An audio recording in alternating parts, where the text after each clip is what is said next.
प्रभात exam के current bulletin में आपका स्वागत है। मैं दीपाली शर्मा।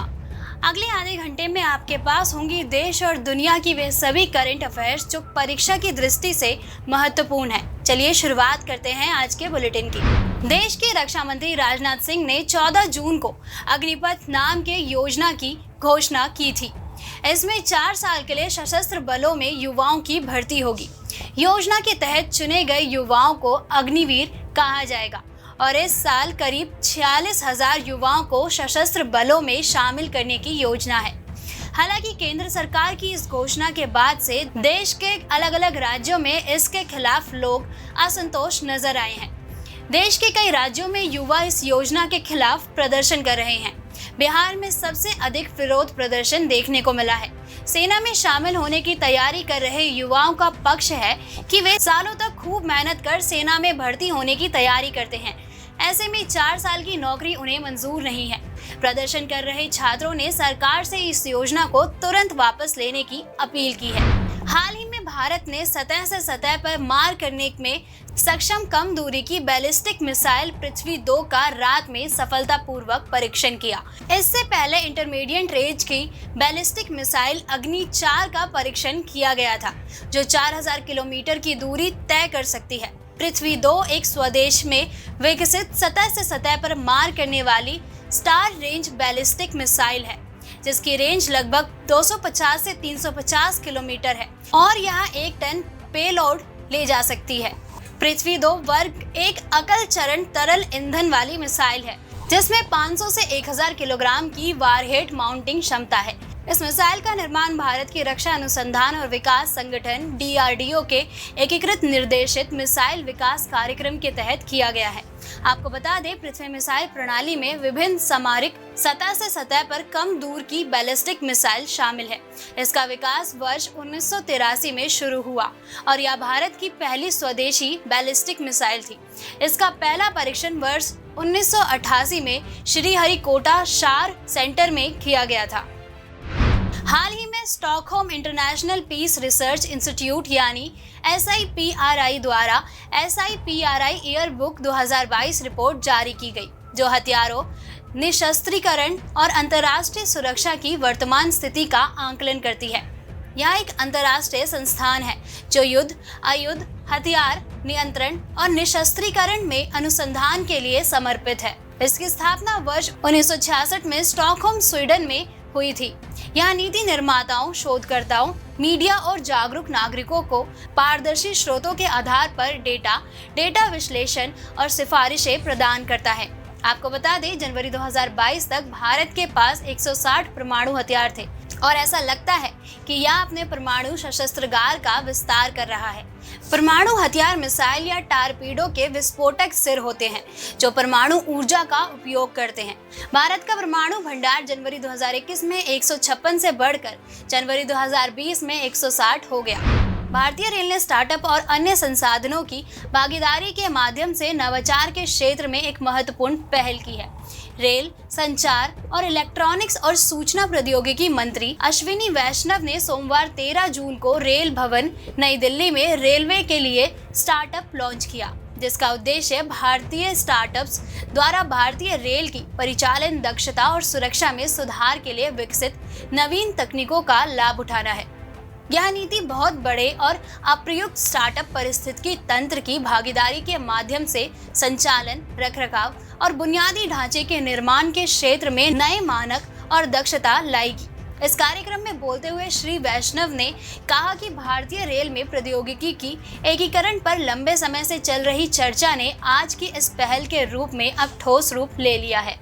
आपको बता दें, अब तक लगभग 160 समस्या विवरण प्राप्त हो चुके हैं।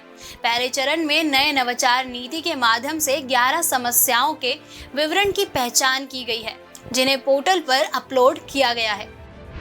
हाल ही में चीन द्वारा वर्ष 2028 के निरंतर विद्युत प्राप्त करने के लिए अंतरिक्ष में एक सौर ऊर्जा संयंत्र शुरू करने की योजना प्रस्तुत की गई है। पहले चीन की यह योजना वर्ष 2030 तक अंतरिक्ष में 1 मेगावाट क्षमता का सौर ऊर्जा स्टेशन स्थापित करने की थी। हालांकि अपडेटेड प्लान के मुताबिक चीन वर्ष 2028 में एक सैटेलाइट लॉन्च करेगा। यह उपग्रह 400 किलोमीटर की ऊंचाई से अंतरिक्ष से जमीन तक वायरलेस पावर ट्रांसमिशन तकनीक का परीक्षण करेगा। यह सौर ऊर्जा को माइक्रोवेव या लेजर में बदल देगा। लेजर का उपयोग करते हुए ऊर्जा पुंजों को विभिन्न लक्ष्यों की ओर निर्देशित किया जाएगा, जिसमें गतिमान उपग्रह और पृथ्वी पर निश्चित स्थान शामिल है। इस सौर ऊर्जा संयंत्र की क्षमता 10 किलोवाट होगी। अंतरिक्ष आधारित सौर ऊर्जा स्टेशन की सैद्धांतिक व्यवहार्यता के लिए चेंगचेंगिंग के बिशन जिले में 33 एकड़ में परीक्षण सुविधा का निर्माण कर रहा है। यह सुविधा अंतरिक्ष संचरण प्रौद्योगिकियों को विकसित करने के साथ साथ पृथ्वी पर जीवित जीवों पर माइक्रोवेव बीमा के प्रभाव का अध्ययन करने में मदद करेगी। कनाडा में मैनिटोबा राज्य में पगड़ी दिवस अधिनियम यानी टर्बन डे एक्ट पारित किया गया है। इस अधिनियम के तहत अब हर साल 13 अप्रैल को पूरे राज्य में पगड़ी दिवस के रूप में मनाया जाएगा। विधेयक को पेश करते समय राज्य की विधानसभा में कहा गया कि राज्य में साल में इस तरह का एक दिन मनाया जाना आवश्यक है, क्योंकि पगड़ी आधिकारिक तौर पर कनाडा की विविधता और बहुसंस्कृतिवाद को दर्शाती है। आपको बता दें, सिखों का सर्वाधिक महत्वपूर्ण त्योहार बैसाखी, जो आमतौर पर हर साल 13 या 14 अप्रैल को पड़ता है, खालसा पंथ के जन्म की याद दिलाता है। इसी दिन वर्ष 1699 में 10वें गुरु गोविंद सिंह ने अपने अनुयायियों के बीच आनंदपुरा साहिब में खालसा पंथ की नींव रखी थी। इसलिए अब हर साल 13 अप्रैल को पूरे राज्य में पगड़ी दिवस मनाया जाएगा। प्रधानमंत्री नरेंद्र मोदी ने मंगलवार को महाराष्ट्र का 1 दिवसीय दौरा किया। इस दौरान प्रधानमंत्री ने पुणे के देहू में संत तुकाराम महाराज मंदिर का उद्घाटन किया। उद्घाटन के दौरान उप मुख्यमंत्री अजीत पवार, देवेंद्र फडणवीस समेत कई नेता मौजूद थे। आपको बता दें, संत तुकाराम छत्रपति महाराज शिवाजी के समकालीन थे। उन्हें सबसे महान मराठा भक्ति सुधारक माना जाता है। संत तुकाराम ने विठेबा पंथ को लोकप्रिय बनाया। उन्होंने विट्ठल स्वामी भक्ति गीतों की रचना की, जिन्हें अभंग कहा जाता है। उन्होंने समानता और सार्वभौमिक भाईचारे का संदेश दिया। संत तुकाराम और उनकी रचनाएं एवं कार्य पूरे महाराष्ट्र में फैले वारकरी संप्रदाय के केंद्र में है। संत तुकाराम को वरी तीर्थ यात्रा शुरू करने का भी श्रेय दिया जाता है। यही भक्ति आंदोलन के प्रमुख संत चैतन्य महाप्रभु उनके गुरु थे। कांग्रेस सांसद राहुल गांधी हाल ही में नेशनल हेराल्ड अखबार से जुड़ी मनी लॉन्ड्रिंग मामले में पूछताछ के लिए प्रवर्तन निदेशालय के सामने पेश हुए। आपको बता दें, प्रवर्तन निदेशालय एक बहुअनुशासिक संगठन है जो आर्थिक अपराधों और विदेशी मुद्रा कानून के उल्लंघन की जांच के लिए अधिदेशित है। इस निदेशालय की स्थापना 1 मई 1956 को हुई थी, जब विदेशी मुद्रा विनिमय अधिनियम 1947 के अंतर्गत विनिमय नियंत्रण विधियों के उल्लंघन को रोकने के लिए आर्थिक कार्य विभाग के नियंत्रण में एक प्रवर्तन इकाई का गठन किया गया था, जिसके बाद वर्ष 1957 में इस इकाई का नाम बदल के प्रवर्तन निदेशालय कर दिया गया। प्रवर्तन निदेशालय वर्तमान में वित्त मंत्रालय के अधीन राजस्व विभाग का एक भाग है। ट्विटर के पूर्व मुख्य कार्यकारी अधिकारी जैक डॉर्सी ने हाल ही में एक नए विकेंद्रीय वेब प्लेटफॉर्म के लिए अपनी परिकल्पना की घोषणा की। इस नए प्लेटफॉर्म को वेब 5.0 कहा जा रहा है। इसका उद्देश्य व्यक्तियों को उनके डेटा और पहचान का स्वामित्व वापस करना है।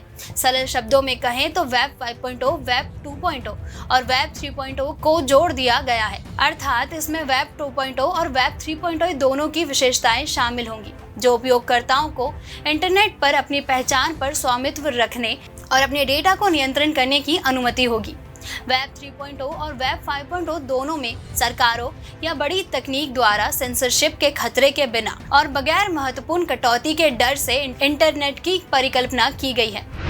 हाल ही में pop singer Justin Bieber Ramsay Hunt syndrome से प्रभावित हो गए हैं। रामसिन हंट सिंड्रोम, जिसे हर्पीस जोस्टर ओटिक्स के नाम से भी जाना जाता है, चेहरे की तंत्रिका के जिनेकुलेट ग्लैगियन पर एक वायरस का संक्रमण है। ये तब होता है जब संक्रमण चेहरे की तंत्रिकाओं को प्रभावित करता है। इससे नसों में सूजन हो जाती है तो वे कार्य करने की क्षमता खो देती है, जिससे स्थायी रूप से चेहरे पर पक्षाघात हो जाता है। हर 1 लाख लोगों में से केवल 5 से 10 लोग ही इस बीमारी से प्रभावित होते हैं, जिससे यह एक अत्यंत दुर्लभ विकार बन जाता है। यह रोग लाल रंग के पैच के रूप में शुरू होता है, जो लगातार पैच के दानों में सूजन का कारण बनता है। कभी कभी दाने प्रभावित तंत्रिका के साथ ear drum, ear canal, ear lobe, जीभ और मुंह तक को प्रभावित कर सकते हैं। आमतौर पर इसका इलाज करने हेतु एंटीवायरल थेरेपी और एंटी इन्फ्लेमेटरी ड्रग का प्रयोग किया जाता है। 14 जून को देश भर में कबीर जयंती मनाई गई। इस दिन महान संत कबीरदास का जन्म हुआ था। कबीरदास जयंती हिंदू चंद्र कैलेंडर के अनुसार ज्येष्ठ पूर्णिमा तिथि को मनाई जाती है। संत कबीरदास का जन्म उत्तर प्रदेश के वाराणसी शहर में हुआ था। वहाँ 15वीं शताब्दी के रहस्यवादी कवि, संत और समाज सुधारक तथा भक्ति आंदोलन के प्रस्तावक थे। कबीर की विरासत अभी भी कबीर का पंथ नामक पंथ के माध्यम से चल रही है। उन्हें छंद सिख धर्म के ग्रंथ गुरु ग्रंथ साहिब में पाए जाते हैं। उनके प्रमुख कार्यों का संकलन 5वें सिख गुरु गुरु अर्जन देव द्वारा किया गया था।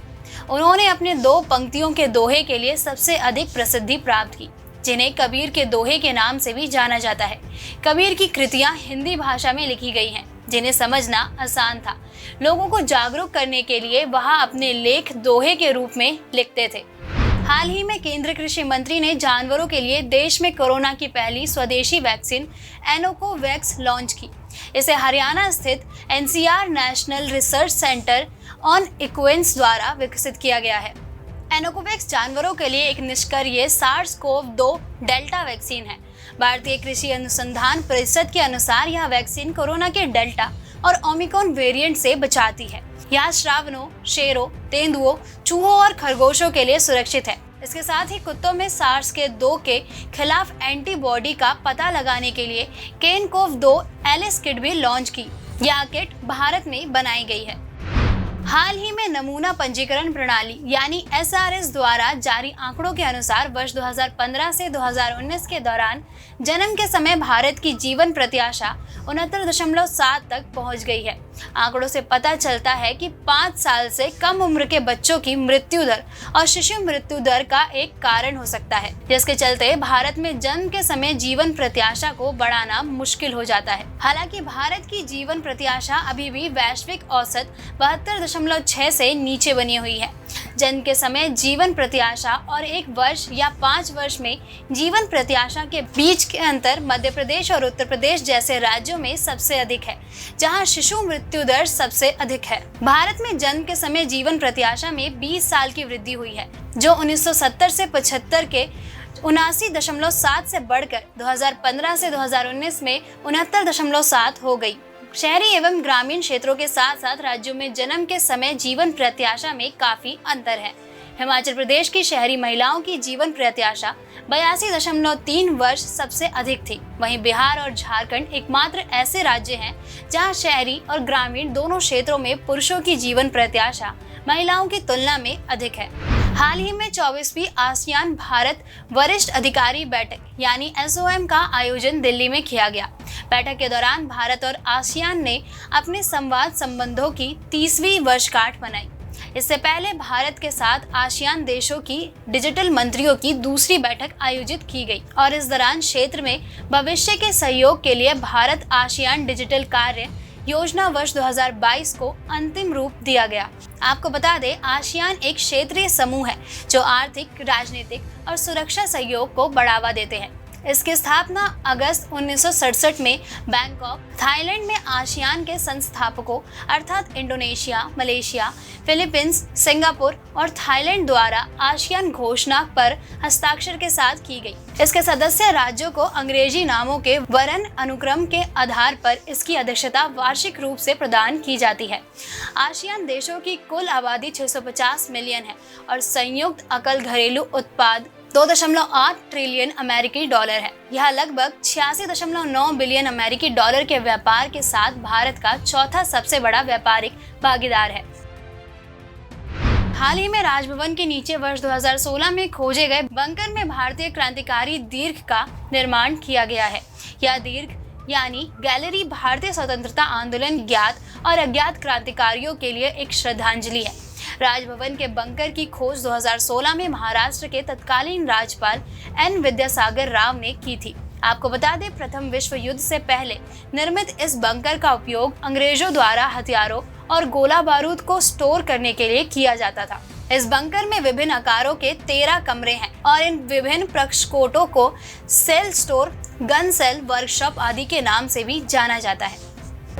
दोस्तों, आज के बुलेटिन में बस इतना ही। मिलते हैं अगले हफ्ते नए करंट अफेयर्स के साथ। देखते रहिए प्रभात एग्जाम।